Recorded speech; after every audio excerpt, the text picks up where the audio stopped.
dan B bisa. Oke, terima kasih admin kelas C untuk share screen-nya.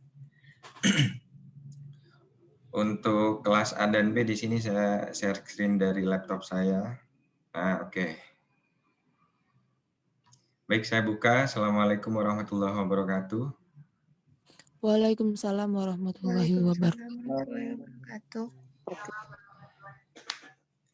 Jadi pada pagi hari ini saya bertemu 3 kelas sekaligus dengan bahasan tentang shock.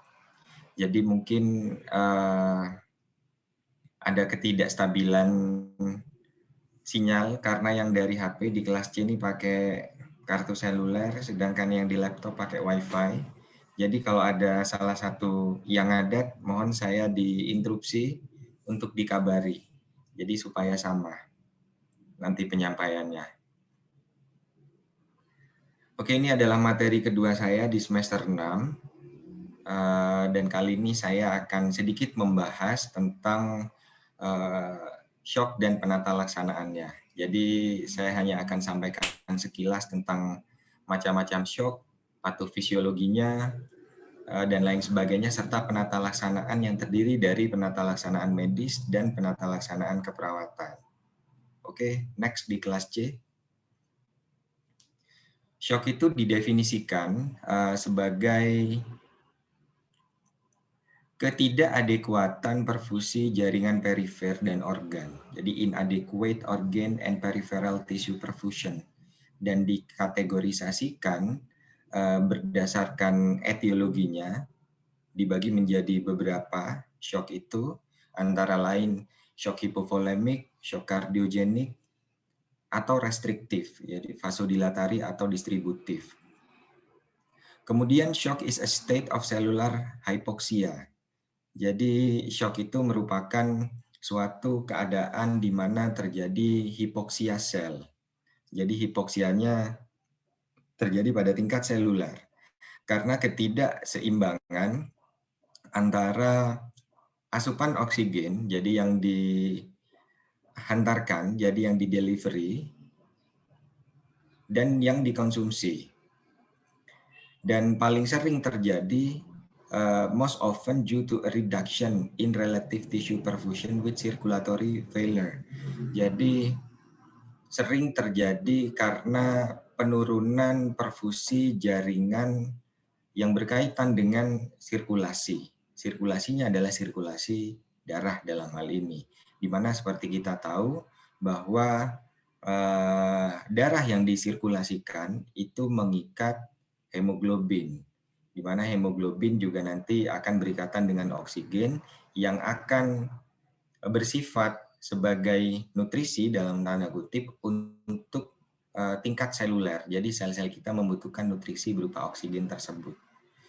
Shock is an important cause of intensive care unit admission and mortality. Jadi shock ini merupakan suatu keadaan yang membutuhkan perhatian khusus karena biasanya pasien-pasien yang mengalami shock dirawat di ruang intensif seperti bahasan kita minggu lalu, seperti intensive care unit atau ICU, dan juga angka kesakitannya dan kematiannya juga tinggi, with significant advances in medical care. Jadi membutuhkan tingkat perawatan yang advance atau yang lebih daripada biasanya. Dan diklasifikasikan sebagai shock kardiogenik, shock septic, distributif, dan juga shock hypovolemic. Clinically, shock can manifest as decompensated patient with evidence of an organ failure or dysfunction. Jadi manifestasi klinis yang dapat muncul pada pasien dengan shock biasanya berupa kegagalan organ atau disfungsi dari organ tersebut. Dan shock dapat juga terjadi jika tissue is unable to utilize oxygen approximately. Shock dapat terjadi jika jaringan tidak dapat menggunakan oksigen dengan sebaik-baiknya. Jadi intinya dari shock ini adalah ketidakadekuatan atau ketidakcukupan asupan oksigen sampai ke tingkat seluler. Atau jika oksigen carrying capacity-nya tidak adekuat, as can occur with mitochondrial dysfunction or poisoning with carbon monoxide. Jadi dapat terjadi pada kondisi-kondisi seperti disfungsi dari mitokondria atau keracunan karbon monoksida atau CO. Jadi kalau kita ingat, karena tadi saya singgung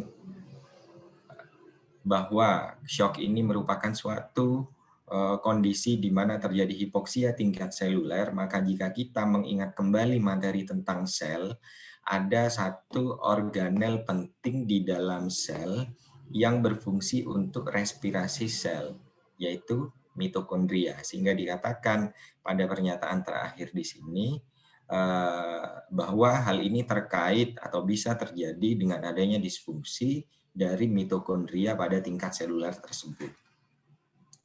Sehingga bahasan kita pada pagi hari ini, selain definisi dan pendahuluan yang sudah saya sampaikan di slide sebelumnya, kita akan masuk pada klasifikasi dari shock itu sendiri, kemudian patofisiologinya bagaimana, monitoring, kemudian fase-fase shock, serta penata laksanaan yang terdiri dari penata laksanaan medis dan penata laksanaan keperawatan. Namun di sini, sebelum saya masuk pada klasifikasi shock, di sini saya ingin mengingatkan atau mereview kembali bagi kalian semua kelas A, B, dan C tentang fisiologi kardiovaskuler. Jadi siapa mungkin perwakilan dari kalian yang ingat tentang fisiologi kardiovaskuler? Jadi darah masuk dari menuju jantung kanan, dan nanti sampai dipompa kembali ke jantung kiri. Secara singkat mungkin ada yang bisa menjelaskan? Saya silakan.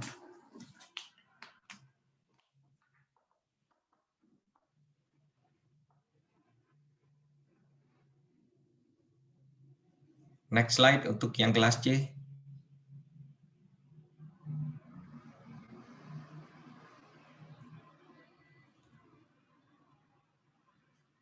Oke, silakan ada yang masih ingat fisiologi kardiovaskuler? Karena ini erat kaitannya dengan fungsi dari sistem kardiovaskuler.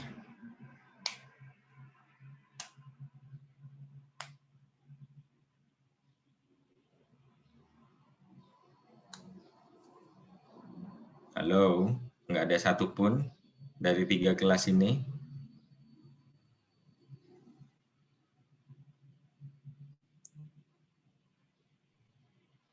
Saya Bapak ingin mencoba. Suaranya kurang keras. Saya Bapak.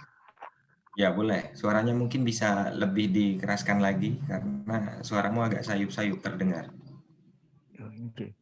Jadi sistem peredaran darah pada jantung itu berlangsung dari bilik kiri, kemudian bilik kiri memompa darah yang mengandung oksigen menuju aorta, kemudian dialirkan ke seluruh tubuh. Kemudian jika kadar oksigen dalam darah berkurang dan hanya tersisa karbon dioksida, maka selanjutnya darah akan berkumpul di pembuluh darah. Kemudian darah akan masuk ke serambi kanan jantung dan bilik kanan jantung. Kemudian pada sistem peredaran darah besar, ada 2 pembuluh darah yang bekerja, yaitu vena cava superior dan inferior. Nah, vena cava superior ini bertugas untuk membawa darah dari kepala dan lengan menuju jantung, sedangkan vena cava inferior ini bertugas membawa darah dari bagian tubuh bawah, dari kaki dan perut menuju jantung. Jadi peredaran darah besar ini bekerja dari jantung ke seluruh tubuh, kemudian kembali lagi ke jantung. Oke, baik. Terima kasih Ramahadi. Mungkin ada yang lain yang ingin menyempurnakan penjelasan dari teman kalian. Tentunya sistem kardiovaskuler ini dalam kerjanya tidak bisa bekerja sendiri, yaitu maksud saya nggak bisa bekerja sendiri jantung saja, tapi ada keterkaitan dengan organ lain yang belum dijelaskan oleh Rama. Mungkin ada yang ingin menyempurnakan penjelasan dari Rama, silahkan. Peredaran darah pada seluruh dibagi menjadi dua, yaitu peredaran darah kecil dan juga besar. Di sini pertama saya akan menjelaskan mengenai peredaran darah kecil atau yang disebut dengan pulmoner. Sirkulasi pulmoner merupakan sirkulasi pendek yang terjadi di jantung, di mana darah dialirkan dari paru-paru kemudian mengalir ke jantung. Jantung lalu mengalirkan ke paru-paru kembali melalui sebuah arteri besar bernama arteri pulmoner. Nah, di paru-paru darah akan mengambil oksigen yang didapat dari pernapasan atau melalui proses respirasi dan melepaskan karbon dioksida dalam bentuk gas. Nah, darah yang sudah mengandung oksigen tersebut kemudian akan mengalir kembali ke jantung melalui pembuluh darah vena yang disebut vena pulmoner. Kemudian setelah itu pada peredaran darah besar sendiri apa yang disebut sebagai sistemik, darah yang mengalir ke jantung dari paru-paru sudah mengandung oksigen untuk kemudian dialirkan ke seluruh tubuh. Kemudian jantung tersebut akan memompa darah dan oksigen ini keluar yang disebut sebagai aorta. Nah, aorta di sini merupakan sebuah pembuluh darah besar di tubuh yang bercabang-cabang. Selain mengalirkan ke darah ke seluruh bagian tubuh, cabang pembuluh darah ini mengalirkan darah ke otot-otot jantung. Karena semakin jauh dari aorta, ukuran cabang pembuluh darah akan juga semakin kecil. Di setiap bagian tubuh terdapat pembuluh darah halus yang disebut juga sebagai pembuluh darah kapiler. Pembuluh darah kapiler ini kemudian menghubungkan cabang-cabang terkecil pembuluh arteri dari cabang-cabang terkecil pembuluh darah vena. Jadi pada proses pemompaan darah atau mengalirkan ke seluruh tubuh itu tidak hanya melibatkan jantung saja, tetapi juga melibatkan paru-paru. Ya, baik, terima kasih. Namamu siapa? Karena nggak kelihatan di screen saya. Mita, Bapak. Mita. Mita. Oke, terima kasih Mita. Penjelasannya cukup lengkap. Jadi seperti yang sudah dijelaskan oleh Rama dan disempurnakan oleh Mita, intinya adalah sama.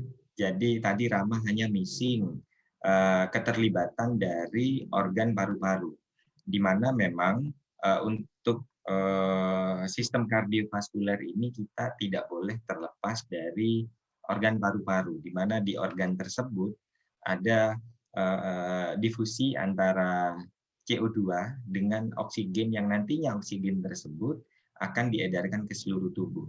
Jadi kesimpulan dari penjelasan kedua teman kalian, Rama dan Mita, dari kedua room ini adalah bahwa darah, awalnya ya, saya akan mengurutkan berdasarkan urutan alirannya. Jadi darah datang dari seluruh tubuh, masuk ke dua vena cava superior dan vena cava inferior, seperti yang sudah dijelaskan tadi oleh Mita di kelas C. Jadi vena cava superior itu berasal dari organ mana saja, vena cava inferior berasal dari organ mana saja. Tentunya darah yang masuk ke dalam vena cava ini masih merupakan darah yang mengikat atau darah yang mengandung karbon dioksida atau CO2. Sehingga darah tersebut harus dilakukan suatu proses difusi atau ditukar muatannya dengan oksigen, di mana oksigennya didapatkan dari paru-paru. Nah, singkat cerita di paru-paru, tepatnya di alveoli, di sana itu pembuluh darahnya kecil banget di alveoli. Alveoli itu merupakan bagian dari paru-paru yang paling kecil, jadi bentuknya seperti anggur, jadi kumpulan seperti itu. Jadi kumpulan seperti balon-balon kecil yang memang nanti terjadi proses difusi atau pertukaran antara karbon dioksida dengan oksigen. Nah, tentunya kalau mau dirunut kembali, Pak, oksigennya didapat dari mana? Ya, oksigennya didapat dari proses kita bernafas seperti sekarang ini ya, inspirasi, ekspirasi. Nah, inspirasi yang kita lakukan sekarang ini nantinya di alveoli akan dilakukan difusi di tingkat darah, gitu. Di tingkat darahnya itu akan dilakukan pertukaran Jadi ditukar CO2 yang dari vena cava tersebut, vena cava masuk ke pulmonar atau paru-paru, ditukar menjadi oksigen. Kemudian setelah darah mengikat oksigen, dia akan dialirkan ke jantung kembali, ke jantung sebelah kanan, ke atrium, kemudian ventricle, aorta, dan disebarkan kembali ke seluruh tubuh. Nanti ke seluruh tubuh, oksigen yang akan dibawa tersebut akan disalurkan sampai ke tingkat seluler. Akan ditukar ke tingkat seluler, kemudian ditukar dengan CO2 dan kembali lagi ke depan lagi. Jadi proses ini terjadi secara siklikal seperti ini, terus-menerus. Nah, dalam kondisi shock, delivery atau pengiriman oksigen ke tingkat seluler yang dipompakan oleh aorta itu nggak cukup, sehingga tubuh tidak mendapatkan suplai oksigen yang adekuat. Jadi intinya shock itu seperti itu. Oke, next slide untuk kelas C. Jadi klasifikasi shock. Jadi shock is most commonly classified into 4 different underlying subtypes with different pathophysiologies. Jadi shock itu diklasifikasikan menjadi 4 tipe sesuai dengan patofisiologi yang berbeda-beda. Ada distributive shock yang pertama, yang kedua ada cardiogenic shock, yang ketiga hypovolemic shock, dan yang terakhir ada obstructive shock. Jadi yang pertama distributive shock. Jadi dalam shock kategori ini terjadi severe vasodilatation. Jadi vasodilatasi yang parah. Vasodilatasi artinya pelebaran pembuluh darah. Lawannya adalah vasokonstriksi. Nah, untuk shock kategori yang pertama atau tipe yang pertama ini adalah shock distributif. Ini terjadi vasodilatasi parah di pembuluh darah perifer of the peripheral vasculature. Dan untuk distributive shock ini yang termasuk di dalamnya antara lain adalah shock septic, shock anafilaktik, kemudian drug or toxin induced, dan neurogenic shock. Jadi shock neurogenik.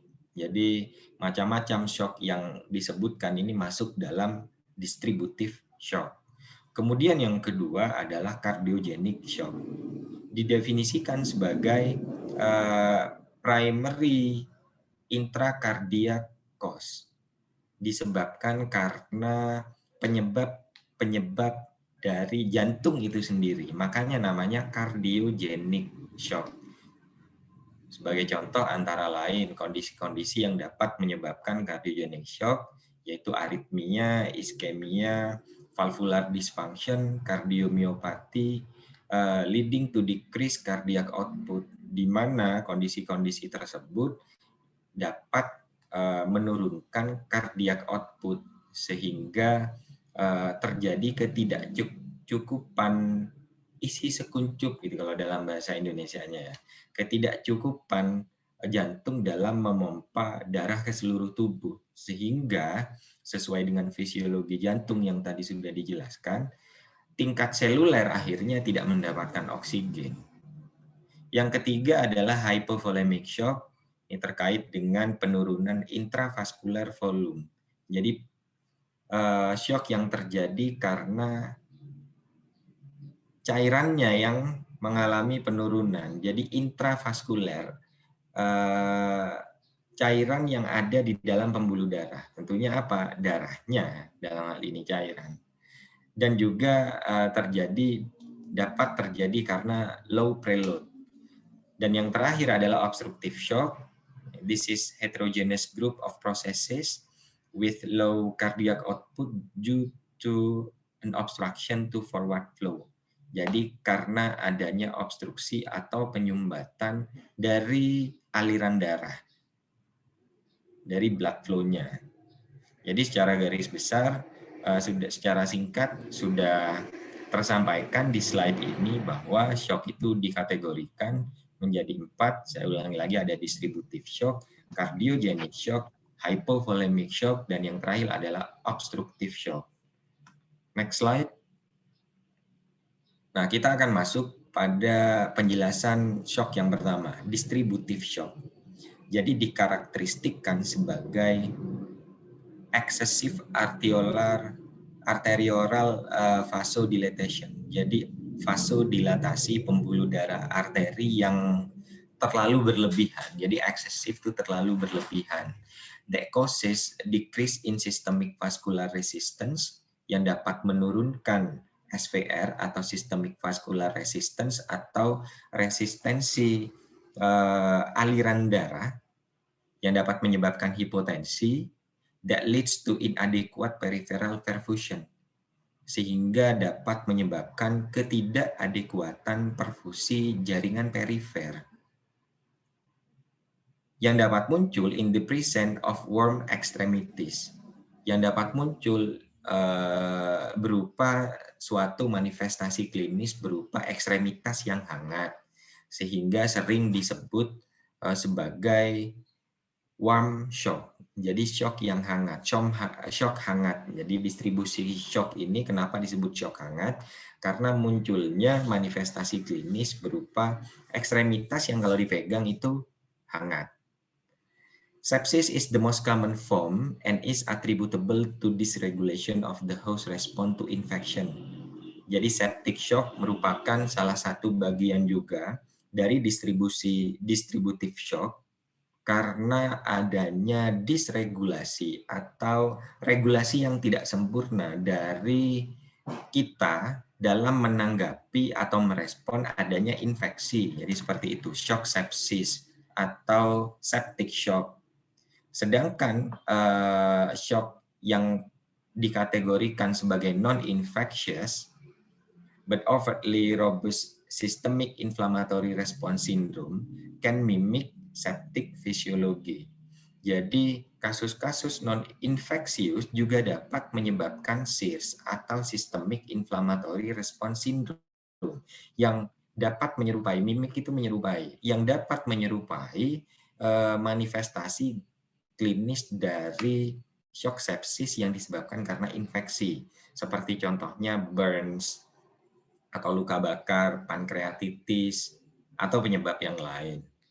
Kemudian shock anafilaktik yang juga masuk dalam kategori distributive shock, ini mediated by severe allergic reaction, jadi reaksi alergi yang parah, bisa karena apapun, shock anafilaksis itu, karena obat-obatan ataupun yang lain, ini disebabkan karena adanya rilis atau pelepasan dari imunoglobulin E. Dan biasanya disertai accompanied by bronchospasm. Jadi disertai oleh bronchospasme. Yang terakhir adalah neurogenic shock. Ini biasanya terjadi pada kasus-kasus severe brain or spinal cord injury. Jadi pada cedera otak yang parah, cedera otak berat atau COB, atau cedera tulang belakang atau spinal cord injury. Increase cardiac output via increased heart rate or stroke volume in response to tissue hypoperfusion from extreme vasodilatation and increased permeability. Jadi peningkatan cardiac output itu merupakan salah satu bentuk manifestasi sebenarnya, merupakan salah satu bentuk respon dari adanya hipoperfusi jaringan, dari adanya perfusi jaringan yang tidak adekuat, sehingga jantung untuk mencukupi aliran suplai oksigen sampai ke tingkat seluler, maka dia harus meningkatkan cardiac output-nya. Jadi mekanisme kompensasi, compensated, jadi akhirnya peningkatan cardiac output-nya itu. Masih dalam bahasan, next slide, masih dalam bahasan distributive shock. Dalam hal ini kaitannya yang termasuk di dalamnya adalah shock sepsis. Di sini dijelaskan bahwa secara umum, jadi septic shock itu terjadi pada saat di dalam tubuh ada atau sedang terjadi proses infeksi yang hebat. Nah, dikatakan proses infeksi yang hebat artinya ada mikroorganisme, entah itu bakteri, virus, jamur, ataupun yang lain yang masuk ke dalam tubuh secara berlebihan sehingga tubuh tidak dapat merespon dengan baik dan dapat muncul dengan manifestasi berupa shock. Nah, setiap mikroorganisme yang masuk dalam tubuh, dia itu memiliki yang namanya patogen atau associated molecular pattern. Jadi di dalam atau di sebuah tubuh, dalam tanda kutip tubuh si mikroorganisme, ada yang namanya PAMP. Nah, tujuan adanya PAMP itu sebenarnya adalah untuk dia melakukan perlekatan di dalam tubuh nanti. Perlekatannya dengan apa nanti ada di penjelasan ini. Untuk melakukan perlekatan yang dapat menyebabkan proses-proses kimiawi di dalam tubuh itu sendiri. Nah, penjelasan yang pertama, jadi sebagai contoh di sini saya ambilkan kasus dari masuknya bakteri atau basil gitu ya. Jadi bakteri itu ada yang masuk kategori gram negatif, ada yang dikategorikan gram positif. Jadi ada dua, gram negatif dengan gram positif. Nah, keberadaan lipopolisakarida, jadi si bakteri itu punya suatu lapisan yang namanya lipopolisakarida di surface-nya, di surface, di permukaan. Jadi lipopolisakarida pada bakteri gram negatif itu akan berikatan dengan lipopolisakarida binding protein dan CD14 kompleks. Jadi akan berikatan dengan sel imun yang ada di dalam tubuh. Tentunya mengikuti aliran pembuluh darah. Khusus untuk gram negatif bacilli atau bakteri-bakteri gram negatif. Dia berikatan dengan lipopolisakarida binding protein dan CD14 kompleks. Dan untuk gram positifnya, lipopolisakaridanya itu berbeda melekatnya, tidak seperti gram negatif, tetapi kalau gram positif, dia akan mengikat atau melakukan ikatan dengan TLR2 dan TLR4. Jadi beda. Kalau misalnya yang masuk ke dalam tubuh gram negatif, dia akan berikatan dengan CD14, sedangkan kalau yang masuk gram positif, dia akan melakukan ikatan dengan TLR2 dan TLR4.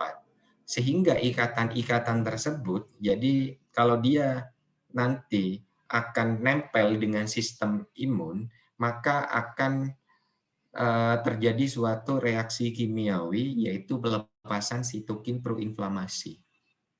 Sebenarnya ini proses normal, karena perlekatan tersebut merupakan suatu mekanisme yang lazim dilakukan oleh sel sistem imun tubuh kita untuk sebenarnya mencaplok si agen asing, dalam hal ini bakteri tersebut. Sebenarnya itu normal.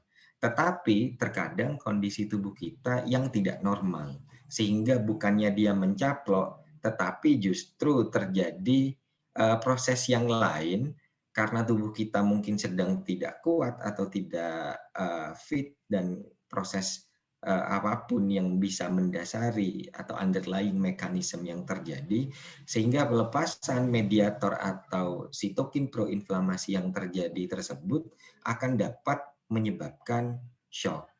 Sehingga dikatakan dalam bagian ini, pelepasan sitokin proinflamasi akan mengaktifasi activate adaptive immune and both directly indirect host injury, dan dapat menyebabkan injury yang disebabkan karena pelepasan dari sitokin proinflamasi tersebut. Nah, sitokin-sitokin yang dilepaskan tersebut itu akan mengaktifasi endothelial cell. Jadi penjelasan di bawahnya. Akan mengaktifasi sel endotel, menyebabkan injury pada sel endotel. Karena kenapa? Karena sudah adanya perekrutan dari sistem imun untuk menyebabkan injury, antara lain seperti neutrofil, monosit, makrofag, dan platelet, untuk disuruh melakukan ikatan, binding to endothelial cells and also activate coagulation cascade. Jadi dia disuruh berikatan dengan sel endotel dan akan mengaktifasi dari sistem koagulasi yang lain. Sehingga kalau kita lihat pada gambar, proses perlekatan yang saya jelaskan tadi di awal itu akan mengikuti alur panah tersebut, activation and binding macrophage, sehingga akan dilepaskan sitokin-sitokin proinflamasi seperti yang sudah dijelaskan, plus seperti leukotriene, kemudian protease, prostaglandin, tromboksan A2. Nah, tromboksan A2 ini adalah salah satu mediator proinflamasi yang juga berperan dalam proses koagulasi cascade atau koagulasi kaskade.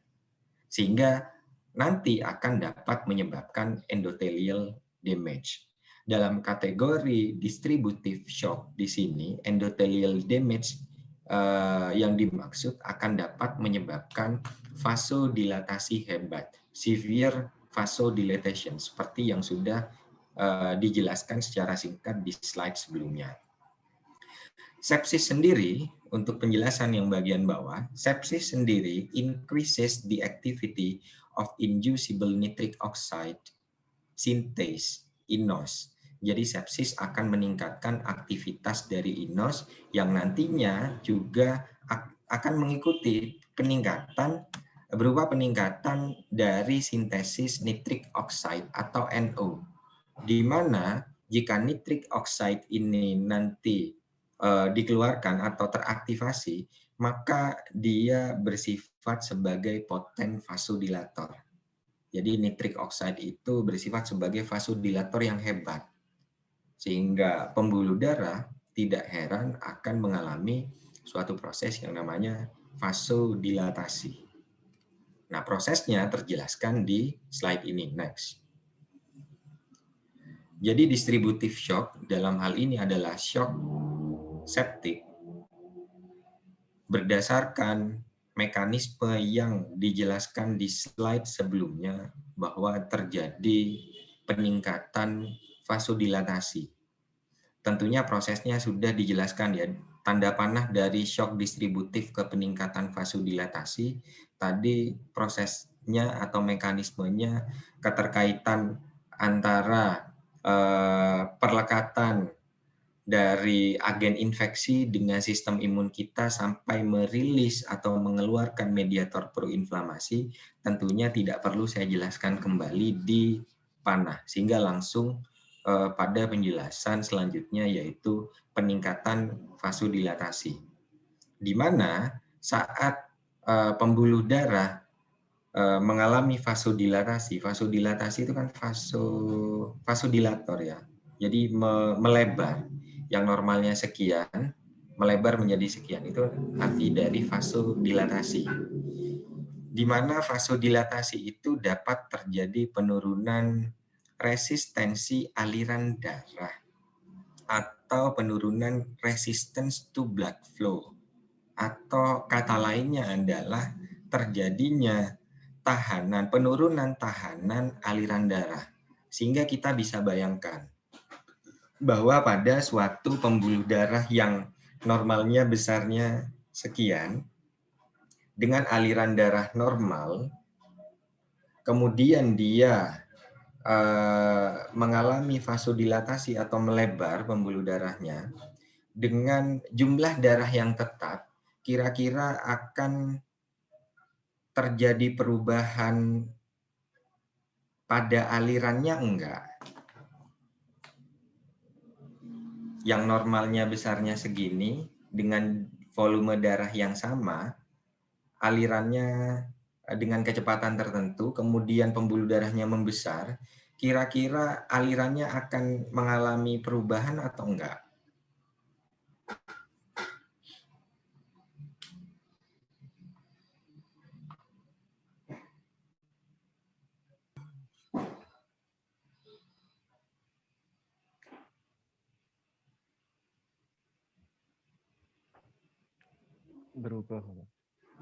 Berubah. Berubahnya menjadi seperti apa?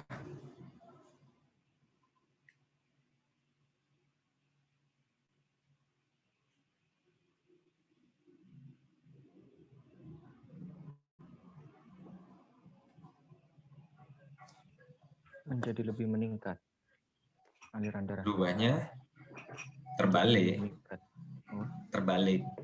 Jadi karena dia pembuluh darahnya melebar, maka aliran darahnya akan semakin melambat. Karena normalnya akan kecil seperti ini dengan volumenya yang pas sebenarnya. Maka dia pada saat terjadi pelebaran pembuluh darah, alirannya akan melambat. Sehingga akan terjadi penurunan blood pressure atau penurunan tekanan darah. Normalnya seperti itu. Namun tubuh kita itu memiliki automaticity yang bagus. Artinya adalah di saat terjadi sesuatu yang di luar normal, maka tubuh kita dapat mengkompensasinya dengan cepat.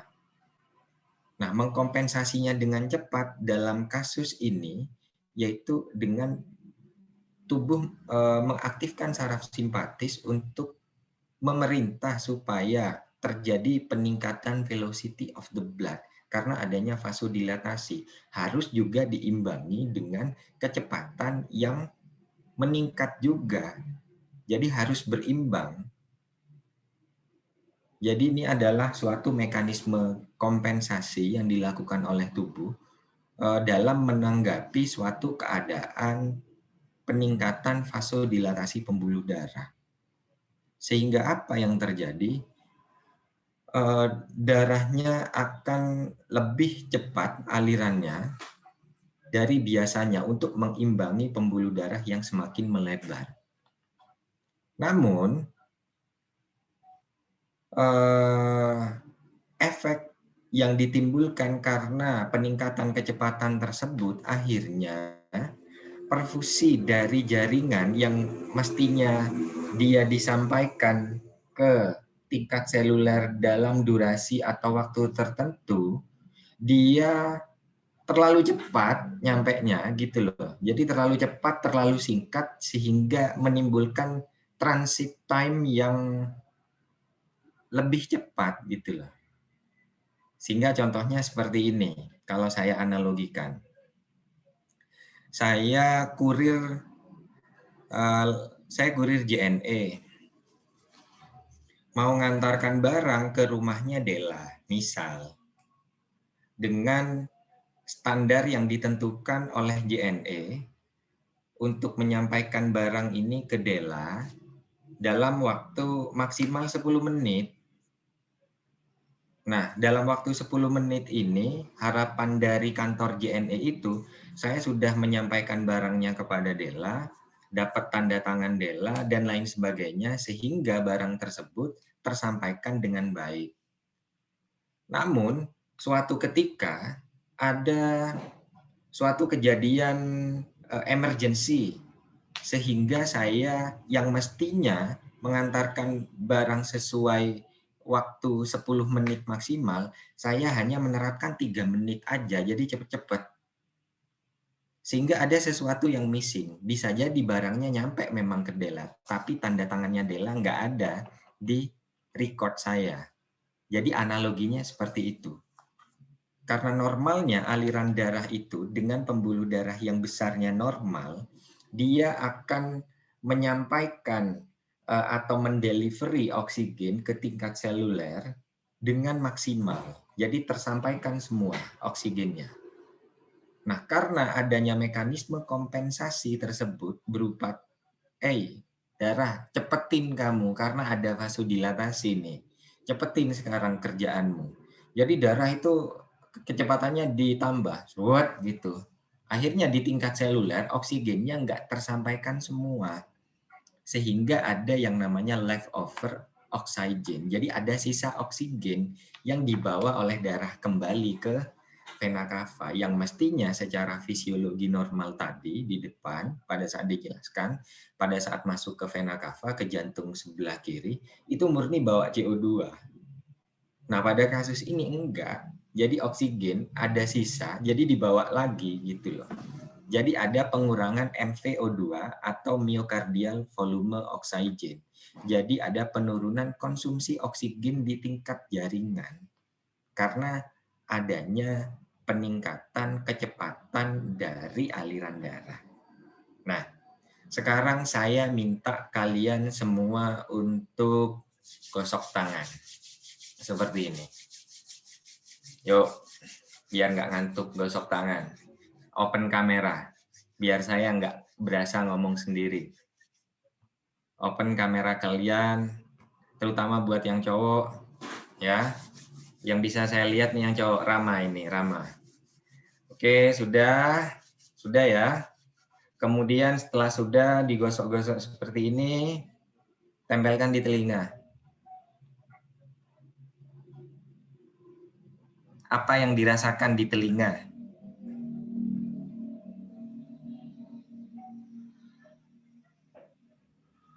Hangat, Pak. Hangat, Pak. Kenapa kok hangat? Hangat, Ada yang Bapak. bisa jelaskan?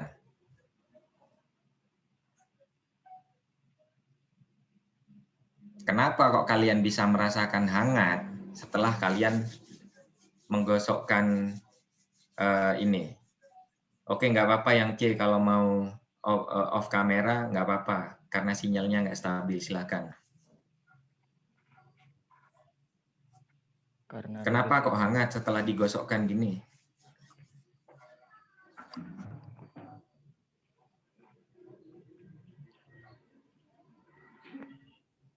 Karena ada gesekan. Karena adanya gesekan, betul Rama. Sehingga ini juga terjadi karena adanya peningkatan kecepatan aliran darah, sehingga darah bergesekan dengan dinding pembuluh darah cepat, serat seperti itu alirannya, dia akan dapat meningkatkan heat atau panas. Terjadi peningkatan panas.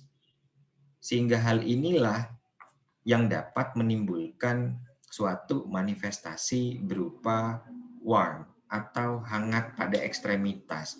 Biasanya pada kategori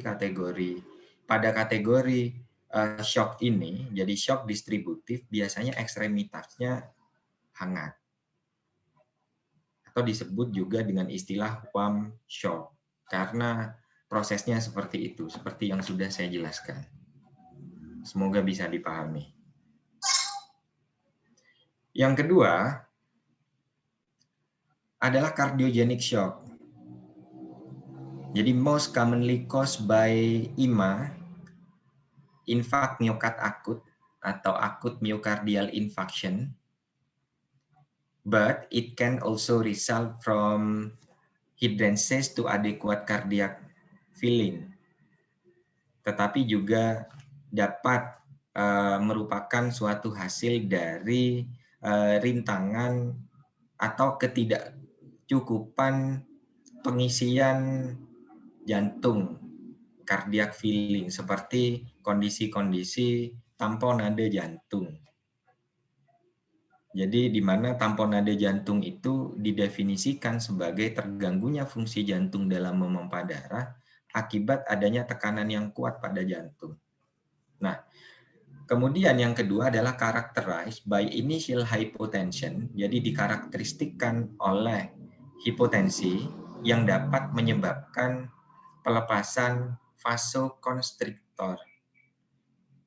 Ini kebalikan dari shock sebelumnya, distributive shock. Kalau distributive shock tadi pelepasan vasodilator hebat, pada shock kardiogenik justru sebaliknya akan dilepaskan vasoconstrictor.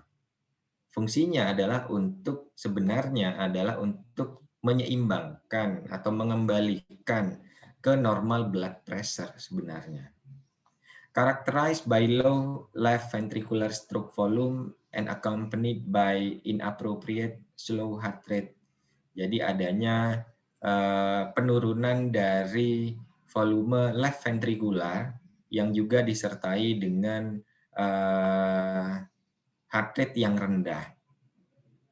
Nah, kebalikan dari shock yang pertama tadi, di sini dapat muncul manifestasi klinis berupa cool extremities. Jadi ekstremitasnya justru mengalami dingin atau teraba dingin karena adanya vasokonstriksi di perifer dan peningkatan SVR. Jadi kebalikan dari proses pada shock yang tipe pertama.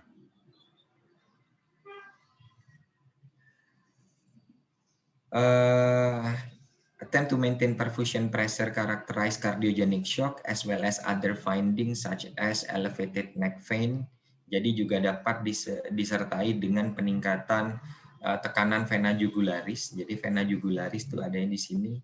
Rails from pulmonary odem dan juga leg edema from venous pooling. If the shock is more subacute or cryptic, then the extremities may be warm. Jadi pada kasus-kasus yang tapi sangat jarang terjadi ya, kriptik atau kasus-kasus yang samar atau kasus-kasus subakut bisa jadi memang agak menyamarkan dari cardiogenic shock itu. Jadi saya garis bawahi maybe warm karena bisa jadi mungkin muncul hangat meskipun memang secara dominan untuk kasus-kasus cardiogenic shock ini yang lazim muncul adalah cool extremities. Jadi ekstremitasnya itu dingin. Next slide. Jadi pada kasus cardiogenic shock ini terjelaskan di sini. Karena adanya penurunan blood pressure, ini kebalikannya ya, penurunan tekanan darah sehingga terjadi peningkatan resistance blood flow. Di mana peningkatan resistance blood flow ini tadi dijelaskan di slide sebelumnya karena adanya pelepasan vasoconstrictor hebat, peningkatan vasoconstriction. Jadi pembuluh darahnya semakin menyempit. Nah, pembuluh darahnya semakin menyempit itu karena apa? Karena bisa efek dari pemberian katekolamin, pelepasan katekolamin antara lain seperti epinefrin, norepinefrin, ADH, angiotensin 2 yang sudah kita bahas pada obat-obatan ICU kemarin, saya tidak perlu ingatkan lagi, sehingga karena terjadi vasokonstriksi sehingga pembuluh darahnya menyempit. Pembuluh darahnya menyempit, akan terjadi penurunan blood flow. Jadi aliran darahnya juga akan semakin terhambat. Karena kenapa? Lah normalnya besarnya segini. Normalnya besarnya segini, kemudian menyempit jadi lebih kecil segini. Berarti kan ada hambatan si darah itu, sedangkan volumenya tetap, sehingga akan terjadi penurunan blood flow, sehingga perfusinya juga akan berkurang. Tetapi karena dia tidak ada kompensasi berupa peningkatan velocity of the blood, atau tidak ada kompensasi berupa peningkatan kecepatan aliran darah seperti jenis kardiogenik, seperti jenis shock sebelumnya, yaitu distributive shock, maka tidak akan ada gesekan yang berarti karena pembuluh darahnya terlalu kecil, sehingga dia jalannya udah terbatas banget si darah itu untuk nyampaikan si oksigen sampai ke tingkat jaringan. Sehingga karena terlalu lambat tersebut atau terjadi penurunan perfusi, maka akan terjadi penurunan heat atau penurunan panas. Sehingga hal inilah yang dapat menimbulkan cool atau clammy. Jadi apa ya istilahnya ya, berkeringat. Clammy itu berkeringat atau basah. Jadi bentuk ekstremitasnya dingin dan lazim disebut dengan istilah cold shock. Jadi lawan dari distributive shock yang lazim disebut dengan istilah warm shock. Jadi kalian harus bedakan antara mekanisme terjadinya distributive shock dan cardiogenic shock. Untuk next, hypovolemic shock. Ini sebenarnya adalah the simplest form of shock to treat. Jadi merupakan tipe dari shock yang paling simpel untuk dilakukan penata laksanaan. Sebenarnya seperti itu. Karena kenapa? Karena shock ini terjadi, kalau tadi kita mainnya pada pembuluh darah, distributif itu terjadi vasodilatasi, kalau kardiogenik terjadi vasokonstriksi atau mengecil, mainnya di pembuluh darah. Tetapi kalau shock hipovolemik mainnya pada darahnya. Jadi darahnya yang berkurang, isinya yang berkurang. Nggak ada gangguan sebenarnya dengan pembuluh darahnya. Reduced cardiac output also occur. Jadi dapat terjadi juga penurunan cardiac output, dan ini terkait dengan penurunan intravascular volume and low preload. Hal ini terkait dengan penurunan volume dari intravaskulernya. Jadi dari isi pembuluh darahnya itu, dalam hal ini darah. Nah, penyebabnya karena apa? Penyebabnya ada dua. Ada penyebab hemoragik dan non-hemoragik. Penyebab hemoragik jelas ya, hemoragik perdarahan. Misal seperti kecelakaan. Kecelakaan di mana ada perlukaan pada pembuluh darah besar. Sehingga banyak darah yang hilang. Nah, itu masuk dalam kategori hemoragik. Jadi penyebabnya karena kehilangan darah yang jumlahnya banyak. Jadi volume depletion atau penurunan volume darah. Atau bisa jadi juga karena adanya fluid losses from kidney. Jadi kehilangan cairan dari mekanisme yang dilakukan oleh ginjal seperti diuresis atau adanya tumpukan garam, di mana seperti kita tahu garam itu mengandung natrium dan natrium sifatnya adalah mengikat air. Jadi kalau ada tumpukan garam, air itu akan semakin banyak yang diikat sehingga akan terjadi penurunan cairan yang ada di sana, fluid losses. Jadi akan kehilangan banyak cairan. Dari gastrointestinal system mungkin hilangannya cairan karena disebabkan oleh vomiting atau muntah dan juga diare, atau luka bakar pada kulit ya, luka bakar severe burns or heat stroke. Jadi luka bakar itu kan ada derajat-derajatnya ya. Saya rasa kalian sudah menerima konsepnya.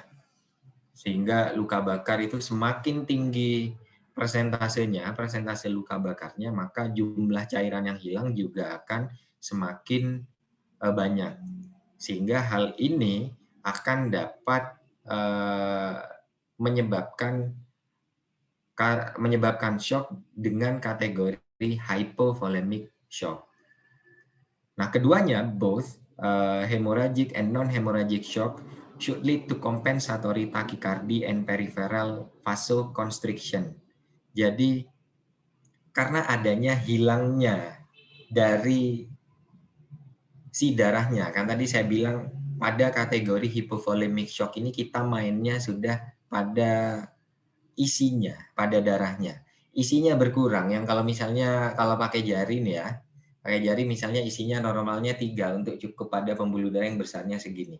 Lah ini isinya berkurang drastis jadi 1, jadi seperti ini. Apa yang akan mekanisme coping yang harus dilakukan? Maka tubuh melakukan suatu mekanisme coping untuk menyempitkan pembuluh darahnya supaya ngepas sama jumlah darahnya. Nah, jadi nanti ngepas antara volume yang ada dengan besar pembuluh darahnya. Jadi compensatory tachycardia and peripheral vasoconstriction. Jadi vasokonstriksi itu dilakukan oleh pembuluh darah sebagai salah satu mekanisme untuk menyesuaikan jumlah darahnya yang berkurang. Serta dapat terjadi takikardi, peningkatan denyut nadi, di mana tujuan dari dilakukannya mekanisme coping ini adalah untuk mengimprove cardiac output and perfusion pressure. Jadi harapannya nanti adalah untuk supaya cardiac output-nya tetap terjaga meskipun jumlah darahnya sedikit, sehingga sel juga akan tetap mendapatkan oksigen meskipun ya memang jumlahnya tidak adekuat. Karena kenapa? Jumlah darahnya juga berkurang karena kehilangan melalui mekanisme baik mekanisme hemoragik maupun mekanisme non-hemoragik. Next slide. Selanjutnya adalah obstructive shock. Nah, obstructive shock ini pulmonary vascular causes. Jadi penyebab-penyebab yang berhubungan dengan vaskularisasi di pulmonar atau di paru-paru lead to right ventricle failure, jadi kegagalan jantung sebelah kanan, memompakan darah ke paru-paru, ya. And in turn, low cardiac output include pulmonary embolism. Jadi adanya penurunan cardiac output ini juga terkait oleh adanya embolisme pada paru-paru seperti trombus, kemudian udara, adanya benda-benda asing, tumor, dan cairan-cairan amniotik. Sehingga hal tersebut dapat worsening atau memperparah chronic pulmonary hypertension. Inadequate filling of left ventricle, jadi ketidakcukupan pengisian ventrikel kiri dari keadaan-keadaan kondisi tamponade jantung dapat yang juga disertai dengan constrictive pericarditis, restrictive cardiomyopathy, or tension pneumothorax can lead to precipitous falls in cardiac output. Jadi dapat menyebabkan penurunan dari cardiac output. Obstructive shock can mirror cardiogenic shock. Jadi memiliki kemiripan dengan cardiogenic shock dalam manifestasi klinisnya on clinical exam due to peripheral vasoconstriction, increased jugularis vena pressure, and tachycardia. Jadi agak-agak mirip dengan cardiogenic shock karena adanya vasokonstriksi, kemudian peningkatan tekanan vena jugularis dan juga takikardi. Untuk monitoring, next. Untuk monitoring dari shock ini yang pertama adalah monitoring tekanan darah. Jadi blood pressure monitoring.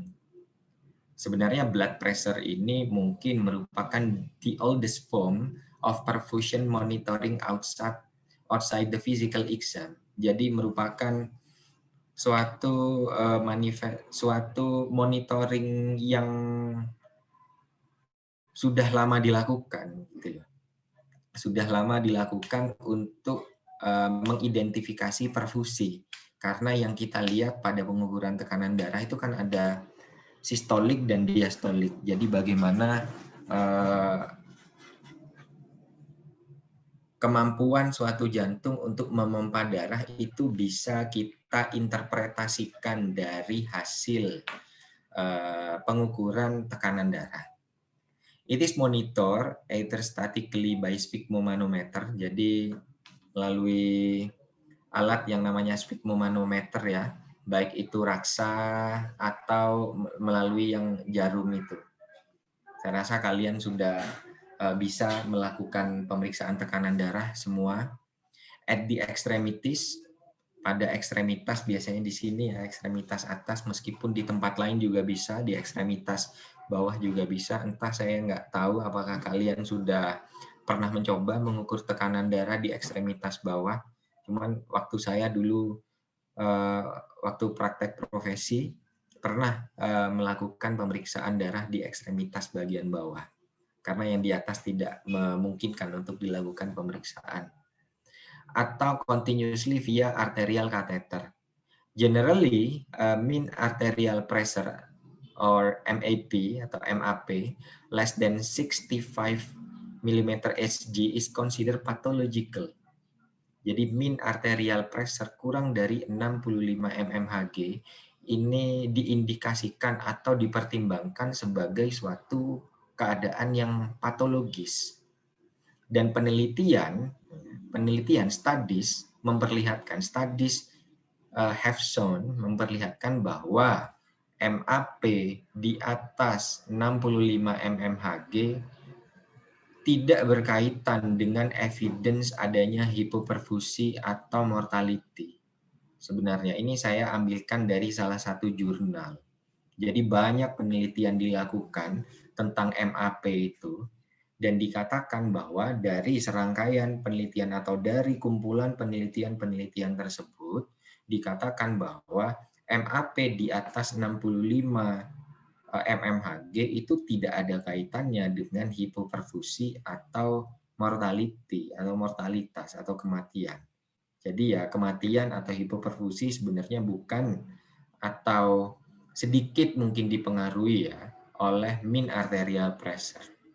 Nah, sebelum saya lanjutkan ke keterangan selanjutnya, saya ingin menanyakan kembali pada kalian kelas A, B, dan C, kira-kira untuk mengukur MAP atau mean arterial pressure itu caranya bagaimana?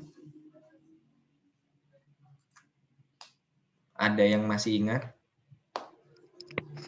Sistol ditambah 2 diastol dibagi 2. Sistol tambah 2 diastol dibagi 2. Ada yang punya pendapat lain? Mungkin dari kelas C, silahkan.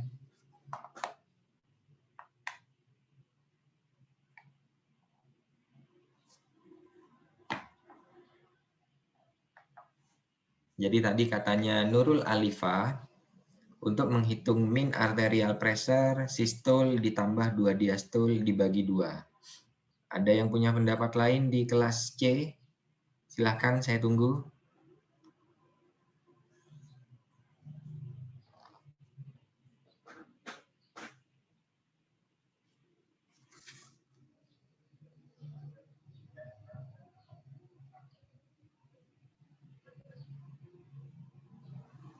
Kelas C masih ada, masih hidup semua.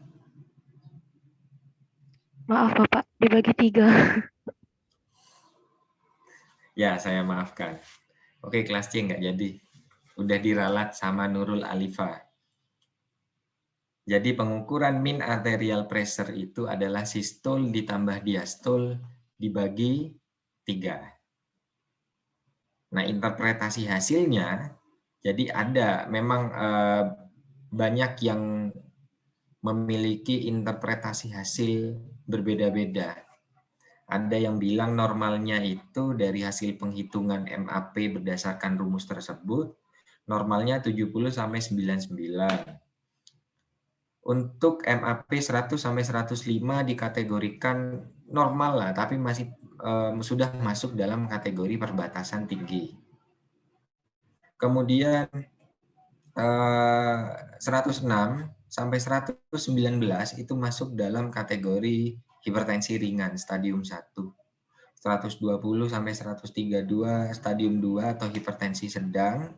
Sedangkan 133 sampai 149 itu masuk stadium 3 atau hipertensi berat, dan yang hipertensi maligna atau stadium 4 jika didapatkan MAP lebih dari atau sama dengan 150 mmHg.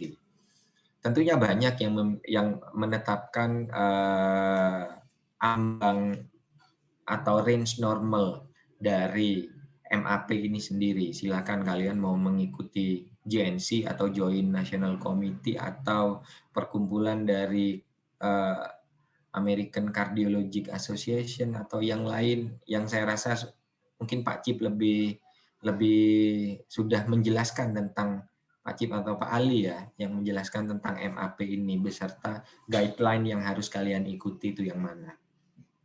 Silahkan bebas. Lower target and control hypotension, jadi maintaining systolic blood pressure greater than 70 mmHg, jadi may be preferable in trauma patient with hemorrhagic shock. Jadi kondisi-kondisi yang mungkin lebih baik dilakukan pada pasien-pasien yang mengalami trauma dengan hemorrhagic shock, jadi hypovolemic shock, jadi shock yang disebabkan karena perdarahan, mungkin adalah mempertahankan atau maintaining systolic blood pressure, mempertahankan tekanan darah sistoliknya lebih dari 70 mmHg. Kemudian studi lagi yang lain, RCT itu adalah randomized control trial. Jadi mengcompare, jadi membandingkan antara MAP 80 sampai 85 mmHg versus 60 sampai 65 mmHg, memperlihatkan tidak ada perbedaan signifikan pada survival pasien dengan septic shock yang diamati selama 90 hari. Jadi mau MAP-nya 80 sampai 85 atau 60 sampai 70 itu ternyata tidak ada perbedaan yang signifikan dari survival atau ketahanan pasien yang mengalami shock sepsis. Next adalah monitoring yang kedua adalah venous oxygen saturation monitoring. Jadi mixed venous oxygen saturation atau MVO2 or SVO2 is the percentage saturation of hemoglobin in pulmonary artery measured from the distal tip of pulmonary artery catheter. Jadi MVO2 atau SVO2 ini adalah persentase dari saturasi hemoglobin di arteri pulmonalis yang biasanya dapat diukur pada pemasangan atau tindakan pulmonari arteri kateter atau PAC. Nanti gambarnya ada di bawah. Penurunan SVO2 is a sensitive marker of decreased cardiac output. Jadi penurunan saturasi oksigen ini merupakan marker atau penanda yang sensitif pada tubuh bahwa sedang terjadi penurunan cardiac output. Kemudian SVO2 drops in cardiogenic shock, jadi penurunan saturasi oksigen pada kasus-kasus shock kardiogenik ini disebabkan karena transit time of the blood in peripheral vasculature is prolonged. Jadi transit time-nya itu mengalami perpanjangan di bagian perifer. Sedangkan sebaliknya, in distributive shock, SVO2 atau saturasi oksigen is usually greater than 70%. Biasanya lebih tinggi atau lebih besar dari 70% yang disebabkan karena kegagalan jaringan perifer untuk menggunakan oksigen and microcirculatory shunt. Jadi kembalinya ke mikrosirkulasi. Dan very high values, jadi peningkatan lebih dari 90% berhubungan atau associated with worse outcome. Jadi akan semakin memperparah keadaan. Yang ketiga adalah measure of central vena pressure atau CVP dengan range normal 5-7 mmHg in adult pada dewasa. Secara spontaneously breathing patient while supine. Jadi dapat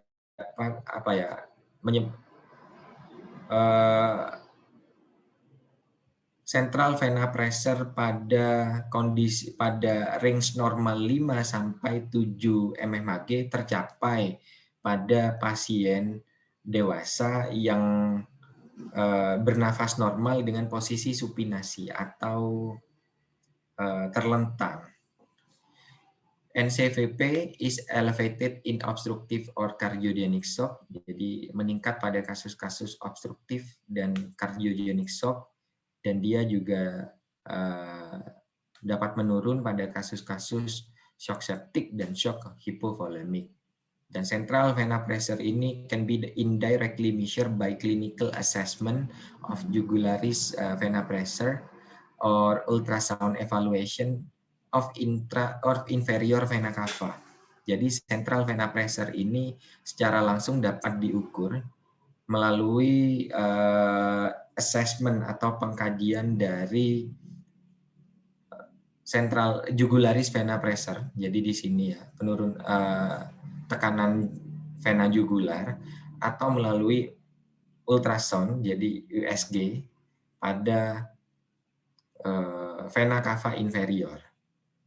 It can be measured directly via simple manometer attached to central venous catheter atau CNV. Dan CVP ini traditionally been used to guide fluid management.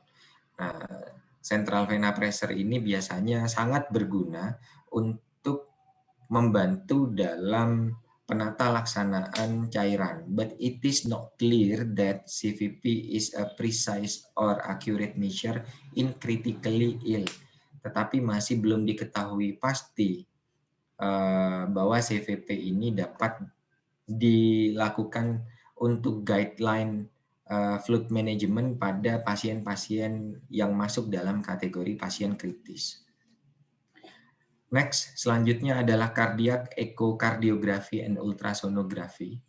Jadi cardiac echocardiography is often useful in the evaluation of patient in shock, providing information about diagnosis and capturing serial changes in contractile function. Jadi ekokardiografi jantung ini sangat berguna untuk evaluasi pasien shock karena menyediakan informasi tentang diagnosa serta memberikan gambaran dari serial changes, dari perubahan-perubahan yang terjadi secara berkala pada fungsi jantungnya, fungsi kontraksi jantungnya. Kemudian ultrasound atau alat-alat USG, jadi standard two-dimensional ultrasound, can provide real-time assessment of dynamic changes in inferior vena cava. Jadi USG dengan dua dimensi, standar dua dimensi, ini dapat menyajikan atau dapat memberikan gambaran secara real time dari adanya perubahan yang terjadi di vena cava inferior yang berhubungan which correlate with direct measurement of CVP and use clinically to predict stroke volume, dapat digunakan secara klinis untuk memprediksi mekanisme dari stroke volume to fluid boluses based on diameter and collapsibility of the cava for a patient in shock. Jadi karena sudah memberikan gambaran sehingga sudah tahu berapa besar diameter dari si pembuluh vena cava ini, sehingga hal tersebut dapat memprediksi atau memperkirakan jumlah stroke volume sehingga nantinya kita sebagai tim kesehatan bisa menentukan jumlah cairan yang cukup atau pas pada pasien tersebut. Selanjutnya adalah PAC atau pulmonary artery catheter. Sering disebut dengan istilah Swan-Ganz catheter. Saya rasa karena saya sering mendengar Pak Cip ini menyebut istilah ini, Swan-Ganz catheter, atau Pak Ali mungkin ya, kateter Swan-Ganz ini. Jadi jenis tindakan ini atau monitoring ini perhaps the most storied journey as a hemodynamic monitoring modality in critical care. Jadi istilahnya ya dia itu sebagai gold standard untuk monitoring status hemodinamik pada pasien-pasien kritis. Namun tindakan ini adalah tindakan invasif. Karena invasifnya kenapa? Karena dia involve placement of central venous catheter into internal jugular vein. Jadi memasukkan kateter sampai ke vena jugularis. Jadi dia sangat invasif karena memasukkan kateter tersebut. Tetapi ini dikatakan merupakan gold standard dalam pemantauan status hemodinamik pasien kritis. Last large prospective cohort study. Jadi lagi-lagi saya menyampaikan pada kalian tentang hasil penelitian di luar sana. Penelitian cohort itu kan penelitian yang dilakukan sekarang, kemudian diikuti selama beberapa tahun ke depan. Itu penelitian cohort. Jadi efeknya diamati di masa depan. Jadi large, jadi penelitian cohort ini dilakukan dengan jumlah yang banyak, jumlah yang responden yang banyak, didapatkan juga pada studi-studi randomized control trial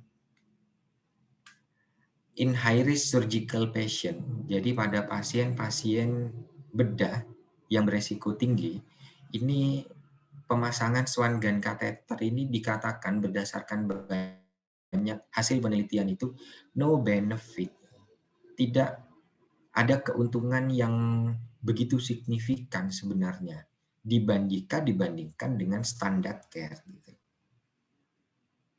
Memang dia merupakan gold standard untuk memonitor status hemodinamik pasien kritis, tetapi berdasarkan hasil penelitian cohort yang saya jelaskan barusan, ternyata dibandingkan dengan standar care itu nggak ada keuntungan apa-apa, bahkan terjadi significant increase in mortality, peningkatan angka mortalitas, peningkatan masa tinggal di ICU length of stay, dan peningkatan biaya tentunya, karena ini tindakan invasif. Complication atau komplikasi yang dapat muncul dengan pemasangan Swan Gun catheter ini antara lain adalah infection of the line, infection pada lokasi yang dipasang tersebut. Kemudian bisa terjadi aritmia karena adanya iritasi dari otot jantung atau miokardium, dan juga adanya ruptur dari arteri pulmoner. Nah, itu gambarnya, itu ada di pojok kiri bawah. Itu adalah pemasangan dari atau tindakan PAC atau pulmonary artery catheter. Nah, monitoring selanjutnya adalah passive leg raising. Passive leg raising atau lebih dikenal dengan singkatan PLR atau PLR dalam bahasa Indonesia, is designed to determine which patient will have an increase in cardiac output with fluid challenge. Jadi digunakan untuk menentukan pasien-pasien yang ingin dilakukan ingin mendapatkan outcomes berupa peningkatan cardiac output. Tentunya tidak invasif ya, karena hanya meningkatkan posisi kakinya saja. Raising the legs of a supine patient, jadi pasien tidur terlentang, kakinya ditinggikan setinggi 45 derajat Celcius sudutnya, nggak ada Celciusnya, 45 derajat, 45 degrees. Tujuannya adalah untuk meningkatkan systemic pressure, jadi meningkatkan tekanan sistemik, which will in turn increase venous return, jadi meningkatkan aliran balik ke vena, yang nantinya dapat meningkatkan cardiac output, yang dapat dideteksi dengan adanya perubahan di pulse pressure-nya atau changes in pulse pressure. Multiple studies, jadi banyak penelitian atau juga review systemic atau systematic review has been found that PLR reliable to increase cardiac output. Jadi ditemukan bahwa passive leg raising ini sangat reliable untuk meningkatkan cardiac output, apalagi dia tindakannya ya tidak invasif ya, hanya meningkatkan posisi kaki aja sebesar 45 derajat. Tetapi kelemahan monitoring atau tindakan ini adalah tidak bisa dilakukan pada pasien-pasien yang mengalami operasi kaki, habis mengalami operasi kaki, entah itu fraktur atau amputasi, leg amputation, some urologic or gynecologic surgeries. Jadi operasi-operasi di sistem perkemian atau sistem reproduksi pada wanita yang kontraindikasi dilakukan leg raising atau peningkatan pengangkatan posisi kaki, ini merupakan kontraindikasi dilakukan. Dan juga limitation atau apa ya istilahnya ya, atau keterbatasannya ini tidak bisa dilakukan pada pasien yang mengalami head trauma atau trauma kepala dengan adanya manifestasi peningkatan tekanan intrakranial seperti contohnya hipertensi, karena terjadi aliran balik sehingga meningkatkan cardiac output. Kalau misalnya pasien tersebut adalah pasien-pasien yang mengalami intrakranial hypertension, maka tindakan ini cukup memberikan manifestasi akan menambah atau memperparah kondisi dari hipertensi intrakranialnya tersebut. Next, selanjutnya adalah fase shock. Jadi fase shock di sini ada 3 fase. Di sini saya akan jelaskan satu persatu beserta penata laksanaan medis dan penata laksanaan keperawatannya. Nah, untuk fase yang pertama, fase kompensatori, jadi tekanan darah ini masih dalam batas normal. Jadi fase shock yang pertama masih terkompensasi, masih normal tekanan darahnya. Namun, pasien menunjukkan berbagai tanda klinis berupa ketidakadekuatan perfusi organ, sehingga karena perfusi organnya tidak adekuat, oksigen yang disampaikan ke seluler itu nggak cukup, sehingga akan memicu terjadinya suatu metabolisme anaerob. Karena kalau metabolisme aerob itu kan mutlak butuh oksigen. Kalau oksigennya berkurang, kalau oksigennya tidak cukup, sedangkan metabolismenya masih harus tetap dilakukan, maka mau tidak mau tubuh harus melakukan suatu metabolisme dalam tingkatan anaerob, di mana kompensasi yang terjadi pada saat tubuh melakukan metabolisme secara anaerob akan terjadi penumpukan asam laktat. Jadi normalnya memang seperti itu. Sehingga kalau terjadi penumpukan asam laktat, maka akan timbul suatu keadaan yang namanya asidosis metabolik. Vasokonstriksi, peningkatan frekuensi dan kontraktilitas jantung berpengaruh dalam mempertahankan curah jantung yang adekuat. Ini diakibatkan oleh stimulasi saraf simpatis dan pelepasan katekolamin. Redistribusi aliran darah terjadi untuk memastikan pasokan darah yang adekuat ke otak dan jantung. Darah dialihkan menjauh dari organ-organ yang tidak penting dalam tanda kutip. Jadi saya ketik tidak pentingnya itu dalam tanda kutip, karena dibandingkan dengan yang lebih penting gitu loh. Mestinya semua organ itu penting di tubuh kita. Namun dalam konteks ini, organ-organ yang tidak penting dalam tanda kutip itu seperti kulit, ginjal, paru-paru, dan saluran cerna. Sehingga sebagai akibatnya, kulit pasien itu akan terasa dingin karena darah dialihkan menjauh dari organ-organ ini gitu loh. Bising ususnya hipoaktif dan haluan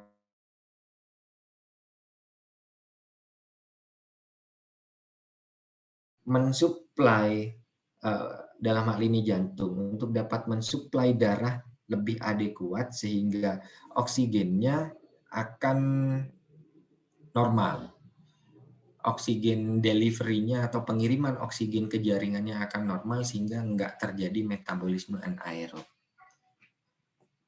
Masih di fase kompensatori, asidosis metabolik dapat meningkatkan peningkatan RR, memfasilitasi pembuangan CO2 berlebih, dan mengakibatkan kenaikan pH darah, sehingga dapat sering menyebabkan alkalosis respiratorik, sehingga jika terjadi alkalosis respiratorik, maka dapat terjadi perubahan status mental seperti penurunan kesadaran dan lain sebagainya. Sehingga kondisi-kondisi ini jika tidak dikompensasi dengan cepat, maka metabolisme anaerob yang dapat meningkatkan penumpukan asam laktat dan menyebabkan asidosis metabolik justru akan dapat menyebabkan alkalosis respiratorik melalui mekanisme yang ada di penjelasan akhir tersebut. Next slide. Untuk penata laksanaan medis, pada fase kompensatori pengobatan diarahkan pada identifikasi penyebab shock, memperbaiki gangguan yang mendasari, dan mendukung mekanisme fisiologis. Penggantian cairan dan medikasi ini mempertahankan tekanan darah adekuat dan memulihkan perfusi jaringan. Nah, tugas kita ada pada di penata laksanaan keperawatan. Jadi pada fase kompensatori, peran seorang perawat adalah pemantauan status hemodinamik berupa pengkajian perfusi jaringan, seperti pemantauan tingkat kesadaran, pemantauan kulit, kemudian haluaran urin, dan juga tanda-tanda vital. Pemantauan hasil pemeriksaan lab mungkin didapatkan adanya peningkatan kadar natrium serum dan glukosa darah sebagai respon dari pelepasan ADH atau antidiuretik hormon dan katekolamin. Pemantauan status pasien selama pengobatan dan mengkaji efek langsung dari pengobatan, serta yang terakhir memberikan penjelasan tentang prosedur diagnostik dan pengobatan yang sedang dilakukan. Tujuannya adalah untuk menurunkan stres dan tingkat ansietas, karena seperti yang kita tahu bersama bahwa pada saat kita melakukan tindakan apapun kan kita harus menjelaskan tentang prosedur tersebut.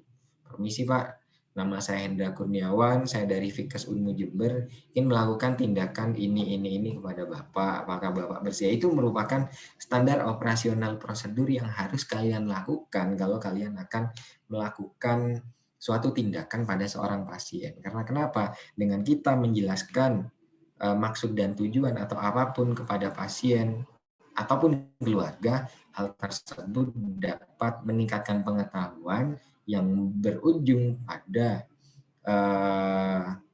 keadekuatan pengetahuan baik dari pasien maupun dari penderita itu sendiri, sehingga stresnya tidak terjadi, tidak ansietas atau tidak cemas. Next, fase yang kedua adalah fase progresif, di mana pada fase ini mekanisme yang mengatur tekanan darah tidak mampu untuk terus mengkompensasi dan MAP atau mean arterial pressure turun di bawah batas normal dengan tekanan darah sistolik rata-rata kurang dari 80 sampai 90 mmHg. Hipoperfusi atau perfusi yang tidak adekuat menjadi penyebab utama terganggunya semua organ. Saya rasa sudah terjelaskan di penjelasan sebelumnya. Jantung bekerja keras menjadi iskemik sehingga dapat terjadi gagal pemompaan jantung atau kondisi dekompensasi kordis jantung, dan fungsi otoregulasi mikrosirkulasi gagal berespon terhadap berbagai mediator kimiawi yang dilepaskan oleh sel-sel. Terjadi peningkatan permeabilitas kapiler sehingga cairan merembes dari kapiler dan lebih sedikit jaringan yang kemudian digantung. Ini pada fase kedua atau fase progresif. Penata laksanaan medisnya tergantung pada tingkat dekompensasi yang telah terjadi dalam sistem organ. Yang kedua, penggunaan cairan intravena yang sesuai dengan medikasi atau obat-obatan untuk memulihkan perfusi jaringan. Ini melalui yang pertama, pengoptimalan volume darah. Yang kedua, mendukung kerja pemompaan jantung. Ketiga, memperbaiki kompetensi sistem vaskuler. Yang terakhir dari pelaksanaan medis adalah dukungan nutrisi dan penggunaan obat-obatan H2 blocker atau penghambat H2 seperti simetidin dan ranitidin, di mana fungsi dari H2 blocker ini adalah untuk mengurangi sekresi asam lambung, sehingga harapannya nanti dengan diberikan nutrisi yang adekuat serta obat-obatan yang dapat menurunkan sekresi asam lambung, nantinya dapat mengurangi resiko perdarahan gastrointestinal. Next, untuk penata laksanaan keperawatannya adalah pemantauan ketat hemodinamik, EKG, gas darah arteri, kadar elektrolit serum, dan perubahan fisik dan mental. Nah, untuk gas darah arteri secara konsep mungkin atau sudah pasti, sudah bisa saya pastikan secara konsep sudah diberikan oleh Pak Ali mungkin ya, untuk bagaimana cara mengambil darah arteri. Namun kalau prakteknya saya belum tahu apakah kalian melakukan praktek di laboratorium tentang cara mengambil darah arteri. Sudah atau belum pernah dilakukan untuk praktikumnya maksud saya? Belum, Pak. Belum ya. Kalau untuk darah vena udah.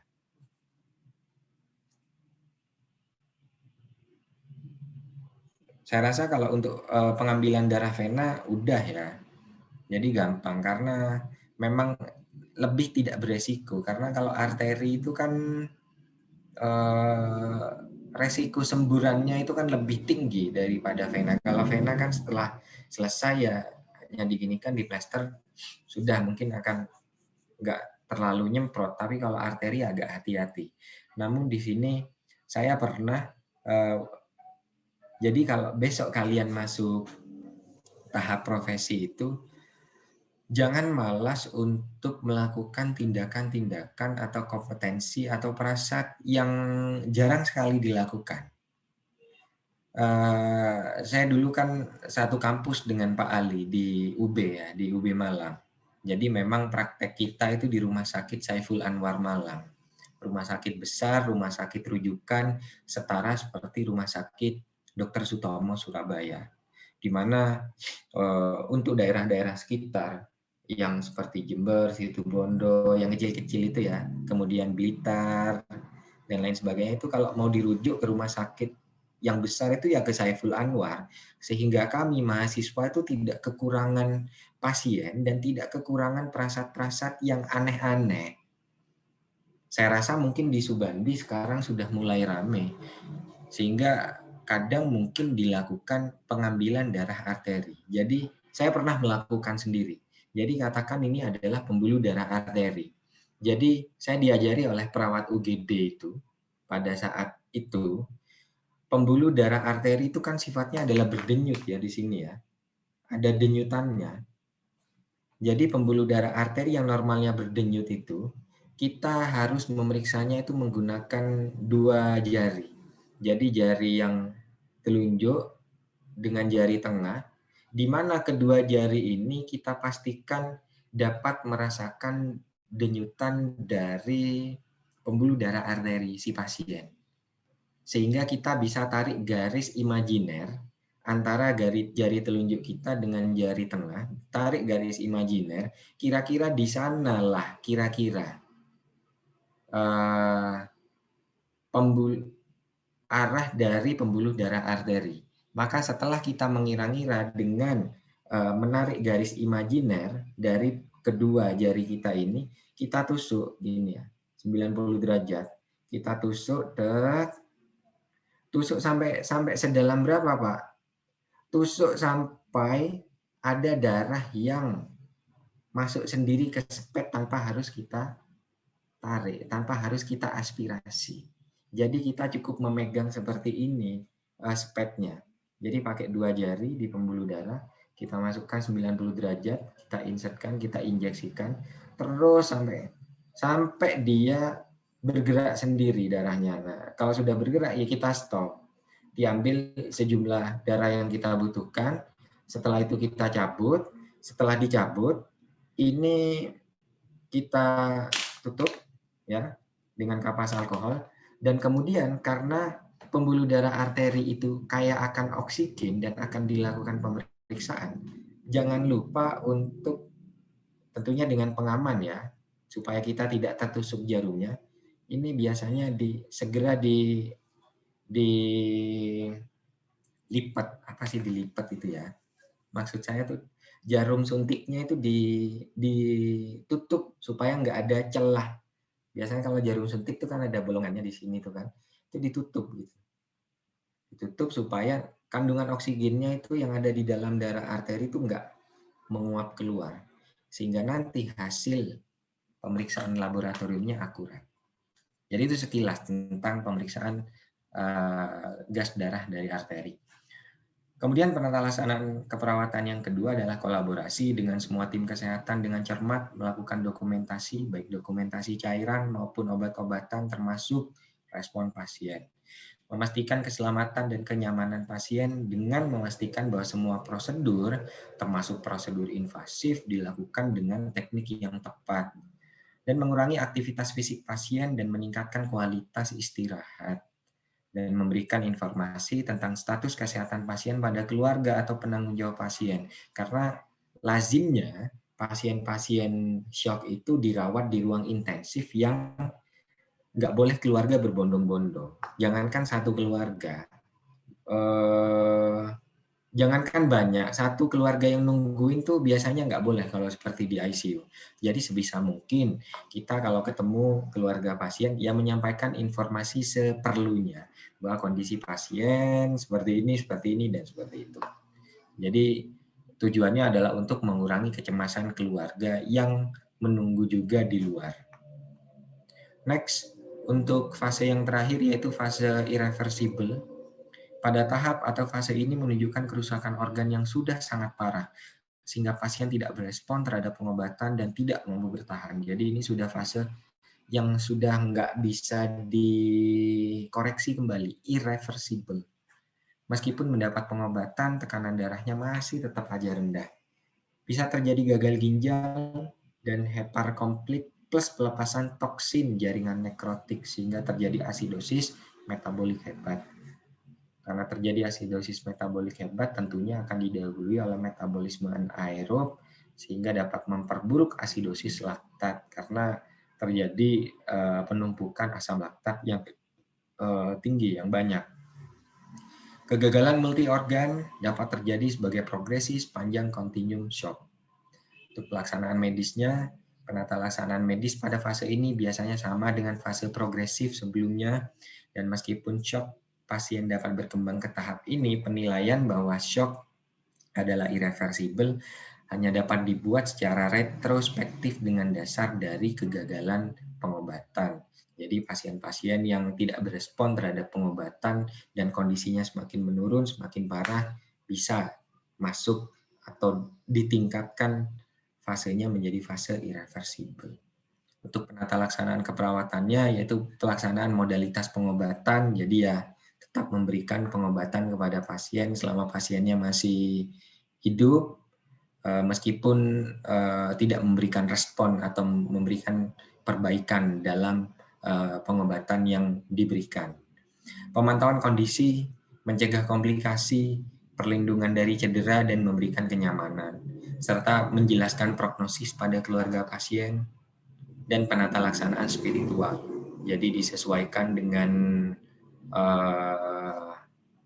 religion atau agama yang dianut oleh pasien.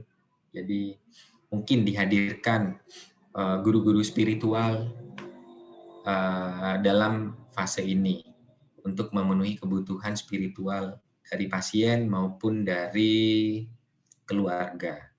Saya rasa kalian anak Fikes Unmu sudah dibekali dengan bagaimana cara merawat pasien terminal dengan memberikan penata laksanaan spiritual dalam konteks keperawatan, dalam konteks agama Muslim. Mungkin kalau kalian besok menemui pasien yang agamanya non-Muslim, mungkin bisa ditawarkan pada keluarga untuk mendatangkan guru spiritual sesuai keyakinan si pasien. Yang terakhir adalah multiple organ failure, jadi kegagalan multi organ. Jadi ini merupakan komplikasi dari semua bentuk shock dan semua sistem organ mengalami kerusakan akibat hipoperfusi yang adekuat. Jadi perfusi yang rendah itu terjadi secara terus-menerus. Urutan kegagalan organ biasanya dimulai dari paru-paru dan diikuti oleh gagal hepar dan juga ginjal. Manifestasi klinis awal biasanya adalah pulmonal seperti cedera paru yang menyebabkan pasien membutuhkan intubasi dalam waktu 24 sampai 72 jam pertama. Kemudian dilanjutkan oleh manifestasi yang sifatnya tersembunyi, di mana sering terjadi pada shock septik dan secara progresif tidak teratasi dalam kurun waktu 1 bulan. Pada tahap ini terjadi hipermetabolik yang ditandai dengan hiperglikemia, hiperlaktatemia, dan poliuria. Jika hipermetabolik tidak dapat diatasi, maka multiple organ failure atau MOF akan berlanjut dengan keadaan seperti ikterik, hiperbilirubinemia, dan gagal ginjal. Dan pada fase ini pasien membutuhkan obat-obatan vasoaktif dan terapi cairan serta angka mortalitasnya meningkat hingga 60% pada tahap awal dan 90% pada tahap MOF lanjut. Mungkin itu saja bahasan kita pada pagi hari ini tentang shock dan penata laksanaan, baik penata laksanaan medis maupun penata laksanaan keperawatan. Saya rasa waktunya berlebihan ya. Artinya waktu kita sampai 9.40. Mungkin ada sedikit yang ingin didiskusikan terkait topik ini. Mohon maaf karena waktunya saya melebihi batas. Kalau kalian ada kuliah lagi setelah ini, mungkin bisa kita akhiri kalau ada perkuliahan lainnya. Saya nggak lihat-lihat jam soalnya, mohon maaf sekali. Karena biasanya saya lihat HP, tapi HP saya kepake di kelas C.